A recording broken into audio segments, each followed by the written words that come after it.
would say, first of all, that networking isn't just important, it's essential.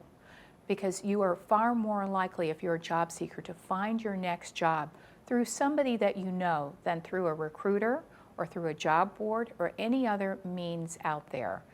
Malcolm Gladwell, the writer, has written extensively about this, and sociologists and psychologists have studied how people find their jobs.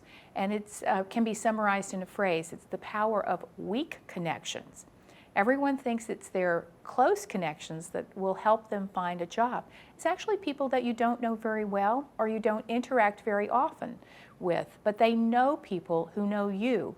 Maybe they've worked with you in the past, or they've met you at an event or an association or through some other means, but they've come to realize that you're a good person and they want to help you.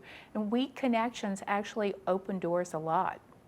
So that's kind of surprising for most people, but I think it's really important to think about those people that you consider, fourth or fifth degree connections. They can be really, really valuable connections when it comes to finding your next professional opportunity.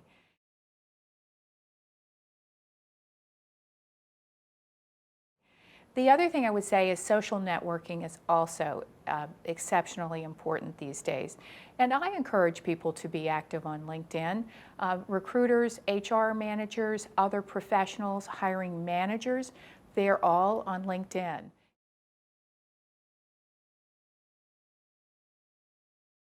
I would also say that you can find opportunities, professional opportunities, in the most unexpected places.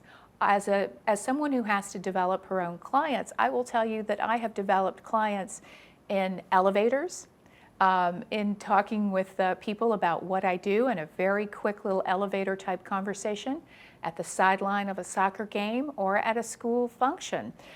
When you start to talk to people about what you do, have a little message. It's called an elevator speech, but it's less than a minute, that quickly and succinctly captures who you are, what you do, what you are known for, and you will be amazed at how that can have long-term benefits.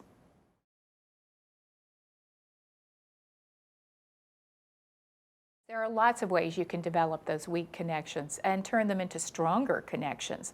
And even if they're people that you don't interact with on a daily basis, you raise your name recognition substantially when you speak at events, when you provide training to others, when you mentor others. You get involved in mentor-protege programs, and when you attend networking events and really network in a way that's a two-way communication, where you learn from people, you give advice and guidance to people.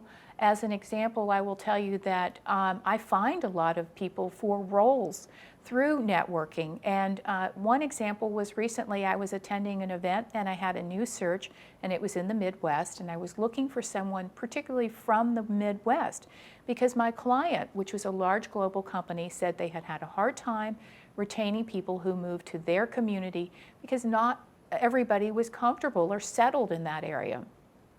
So I went through that networking event telling everyone, I have a new role in the Midwest. I'm looking for someone from the Midwest or someone with ties to the Midwest. The person who ultimately I placed in that role was able to go home and move back to his hometown because someone I met during that event said, "You've got to talk to John. He's from St. Louis. He would love to go back there." So it's an example of how that job was never posted anywhere. It was not on any job boards. It was a discreet search, but I used my network and I talked that up to a lot of people. And eventually I found someone who was not only a functional and experience fit, but a geographic fit, which had been my client's biggest issue in recruiting.